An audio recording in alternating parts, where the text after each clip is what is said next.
malapit na silang patayin, bigla na lang po umulan ng malakas. Bigla na lang po ang sabi ng commander, magpasalamat kayo sa Diyos nyo, niligtas kayo. Hindi na po sila tinuluyang patayin, umalis na po. Umalis na. Sa kanila, sa mga Hapon po, yun ay bad omen o masamang pangitain na umaaraw, umuulan ng malakas. Hindi po nagsimula dahil umulan, nagputik, tsaka naglagay. Hindi po yun, ha? Matagal na po itong nangyayari. Matagal nang nangyayari. Tapos, yun nga po, naligtas sila, inalis na, umalis na yung mga Hapon.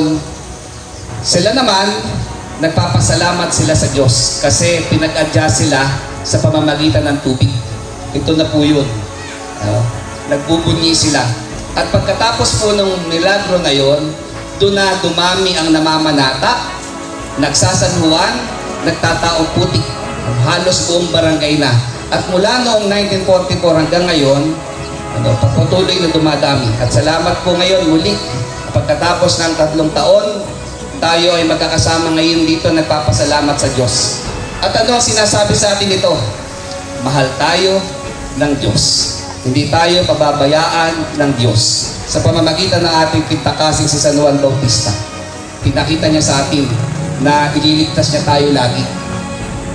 Tanong ulit. So yun na po ang sagot. Tuloy-tuloy. O ba't naman tayo namamanata ngayon? Siguro yung iba sa inyo, mga apo na nito. Ang ating mga naligtas nun. Ba't tayo namamanata ngayon? Kasi tayo nagpapasalamat. Nagpapasalamat saan? Nagpapasalamat sa mga milagro ng Diyos sa atin sa pamamagitan ng San Juan Bautista. Nagpapasalamat gumaling sa karamdaman. Gumaling sa cancer. Nagpapasalamat nakapasa sa board exam. Nagpapasalamat yung anak pinag-adya. Nagpapasalamat kasi nagkabati yung magkapatid. At kayo, sigurado po ako, may istorya ka ng pasasalamat sa Diyos. Bakit ka nagtataong putik? Kasi nagpapakumbaba. Mahirap po yung may putik. Pero nagpapakumbaba ka, nagpuputik. Kasi ganun po si San Juan Bautista. Naglalagay ng putik sa buong katawan kasi nagpapaalala to sa atin na tayo mula sa putik at babalik tayo sa putik. Wala tayo kung wala ang Panginoon sa ating buhay. Dumadaan lamang tayo dito sa mundong ito.